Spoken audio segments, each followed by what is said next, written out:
Hello student, SM education services के official YouTube channel पे आपका स्वागत है। मैं एस के सिंह आज बात करने वाला हूँ कितने मार्क्स पे कौन से कॉलेज मिल सकता है, क्या गवर्नमेंट मिल सकता है या प्राइवेट मिल सकता है या डीम्ड यूनिवर्सिटी मिल सकता है, और आपका जो स्टेट है वो कैसा है, वहाँ की कट ऑफ क्या जाती है हर साल, और कितने स्कोर पे आपको कौन कौन से स्टेट में आप पार्टिसिपेट कर सकते हैं ताकि आपको एक अच्छी सीट मिल सकता है। यदि आपका कम नंबर है तो क्या करना चाहिए, और बहुत अच्छा नंबर है तो इसके लिए क्या करना चाहिए।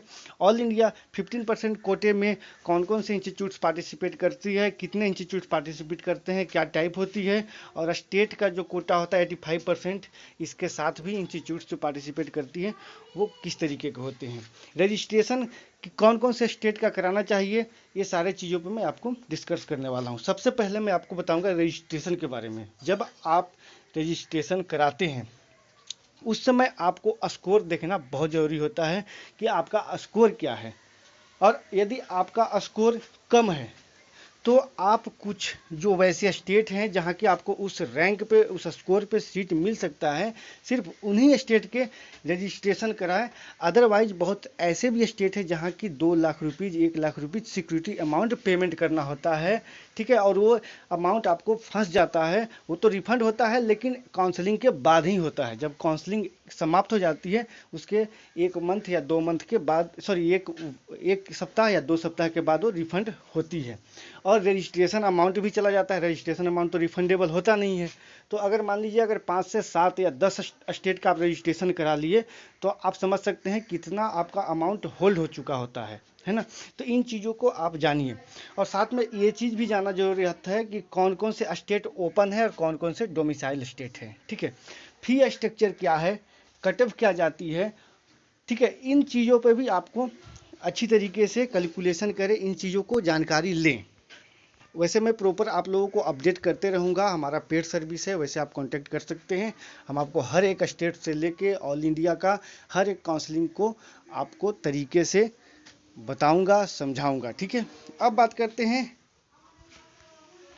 और बहुत सारे ऐसे भी स्टेट हैं जहाँ की काफ़ी कम फीसेस हैं, जैसे कि केरला हो गया। केरला में आपको लगभग 5 लाख पर ईयर फी है। कर्नाटका में 7,98,000 पर ईयर फी है। और यहाँ पे कर्नाटका में 3 ऐसे कॉलेज है जिसका फी लगभग 15 से 16 लाख पर ईयर जाता है। बहुत ही अच्छा कॉलेज है लेकिन अपने आप में, ठीक है। इसके बाद उत्तर प्रदेश है। अब बात करता हूँ कि टोटल ओपन स्टेट कितना है जिसका कि स्कोर बहुत कम आया है, जस्ट क्वालिफाइड है या फिर लगभग 150 से लेकर 400 के बीच में स्कोर है। उनके लिए कौन कौन से स्टेट ओपन स्टेट है जहाँ की सीट मिल सकता है। पहला नंबर पे उत्तर प्रदेश, दूसरा बिहार, वेस्ट बंगाल तीसरा नंबर पे, और चौथा नंबर पे आपको कर्नाटका में मिल सकता है, ठीक है। कर्नाटका में जो कम बजट का कॉलेजेज है उसके लिए स्कोर कम से कम 520 से प्लस होना चाहिए। केरला के लिए भी 520 से प्लस स्कोर होना चाहिए, तभी आपको सीट मिल सकता है, ठीक है। वही बात करता हूँ, अगर ऑल इंडिया कोटे से यदि आपको सीट लेना है तो ऑल इंडिया कोटे के लिए अगर यूआर कैटेगरी से बिलोंग करते हैं तो कम से कम आपको स्कोर 575 से 580 82 स्कोर है। 575 से 580 तक अगर आपका स्कोर है तो 100% आपको ऑल इंडिया 15% कोटे से आपको सीट मिल सकता है। और ये चीज़ भी जब ऑल इंडिया कोटे से सीट मिलेगा तो ये नहीं कि आपको सारे स्टेट में मिलेगा, पार्टिकुलर स्टेट के पार्टिकुलर कॉलेज में ही सीट मिल सकता है। जो मैं पिछले वीडियो में आपको बताया था कि आसाम के, उड़ीसा, तेलंगाना, तमिलनाडु, बिहार, झारखंड जैसे स्टेट में ही सीट आपको मिल सकता है अगर आपका जस्ट 575 या 580 स्कोर लाते हैं तो, ठीक है। अगर यदि आप यही ऑल इंडिया कोटे को छोड़ के स्टेट काउंसलिंग करते हैं, यानी कि ऑल 85% कोटे के काउंसलिंग करते हैं, तो इसके लिए आपको गवर्नमेंट के लिए करते हैं तो डोमिसाइल स्टेट होना ज़रूरत है, ठीक है। जैसे आप हैं महाराष्ट्र से तो महाराष्ट्र के आपको डोमिसाइल होना चाहिए, तभी आप वहाँ के गवर्नमेंट कॉलेज के लिए पार्टिसिपेट कर सकते हैं। अदरवाइज आप सिर्फ प्राइवेट के लिए पार्टिसिपेट करते हैं। इसमें भी क्या होता है, अगर मैंने महाराष्ट्र का एक ऑप्शन लिया तो महाराष्ट्र एक क्लोज स्टेट है। महाराष्ट्र में अगर आप प्राइवेट के लिए एडमिशन लेना चाहते हैं या गवर्नमेंट के लिए लेना चाहते हैं, इसके लिए दोनों के लिए डोमिसाइल होना आवश्यक है। अदरवाइज जो ओपन स्टेट है जैसे यूपी हो गया, यूपी के लिए नॉन डोमिसाइल स्टूडेंट भी पार्टिसिपेट कर सकते हैं। लेकिन सिर्फ प्राइवेट के लिए। बिहार में भी नॉन डोमिसाइल स्टूडेंट पार्टिसिपेट कर सकते हैं। इसके बाद वेस्ट बंगाल हो गया, मध्य प्रदेश में मॉपअप राउंड में पार्टिसिपेट कर सकते हैं, राजस्थान में सेकेंड राउंड से पार्टिसिपेट कर सकते हैं, कर्नाटका में राउंड 1 से ही कर सकते हैं, केरला में राउंड 1 से कर सकते हैं, उत्तराखंड में राउंड 1 से कर सकते हैं।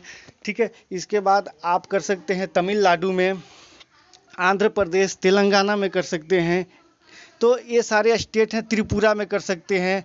ये सारे जो स्टेट हैं ये ओपन स्टेट है। यहाँ पे प्राइवेट कॉलेज के लिए, प्राइवेट सीट के लिए किसी भी स्टेट के, इंडिया के किसी भी क्षेत्र के स्टूडेंट पार्टिसिपेट कर सकते हैं।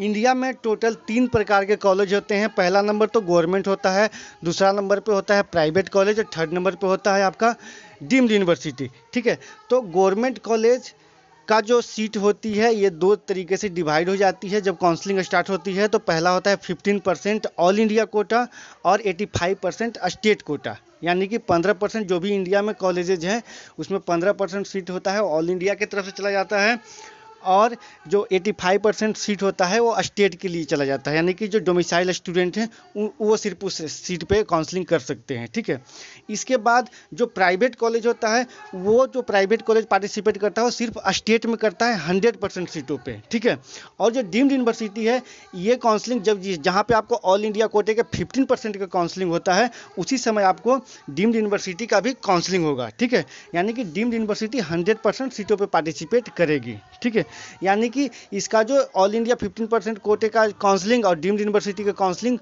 होगी वो एमसीसी के साइट पे होगी, www.mcc.nic.in में। ठीक है, इसके बाद 85% स्टेट का और प्राइवेट कॉलेजेस का जो काउंसलिंग होगा ये हर एक स्टेट के आप खुद का पोर्टल पे होगा, खुद का अपना वेबसाइट पे हो। जैसे यूपी का हो गया तो यूपी के साइड अलग है, बिहार का साइड अलग है, महाराष्ट्र का साइड अलग है, केरला का अलग है। ये हर एक साइड का मैं वेबसाइट दे दूंगा, हर एक स्टेट का वेबसाइट में दे दूंगा, और कौन कौन से स्टेट ओपन है ये भी मैं नेक्स्ट वीडियो में बताऊंगा। ठीक है, तो आप सोच समझ के एक कैलकुलेशन कीजिए कि आपका स्कोर कितना है और आपको कहाँ सीट मिल सकता है या नहीं सीट मिल सकता है। ठीक है, तभी आप कदम उठाइए, अदरवाइज आपको हो सकता है सीट भी नहीं मिलेगा और नुकसान भी हो जाएगा, है ना। तो काउंसलिंग करते समय इन चीज़ों को ध्यान देना बहुत ज़रूरी है कि कौन कौन से स्टेट में कितने सीट हैं और क्या कट ऑफ जाती है, कैटेगरी वाइज क्या कट ऑफ जाती है। कैटेगरी का भी बहुत अच्छा बेनिफिट मिलता है, बहुत अच्छा रोल अदा होता है कैटेगरी का। खास करके एसटी कैटेगरी से जो बिलोंग करते हैं उनको कम नंबर पे भी सीट मिल जाता है, लेकिन वैसे स्टूडेंट जो कि ओबीसी से बिलोंग करते हैं उनको कोई खास बेनिफिट नहीं मिलता है। 5 से 10-15 नंबर का बेनिफिट मिलता है। ईडब्ल्यूएस को भी 5 से 10 नंबर का ही बेनिफिट मिलता है। वहीं एससी कैटेगरी को अच्छा मिलता है, लेकिन इससे ज़्यादा एसटी कैटेगरी को बेनिफिट मिलता है हर एक स्टेट में। ठीक है, तो जी हाँ दोस्तों, यदि आपको ये वीडियो पसंद है लाइक कीजिए, सब्सक्राइब कीजिए और साथ में शेयर कीजिए। और किसी भी तरीके की प्रॉब्लम आती है तो आप कमेंट बॉक्स में कमेंट करके पूछ सकते हैं, आपको इसका जानकारी प्रॉपर दिया जाएगा। थैंक यू दोस्तों।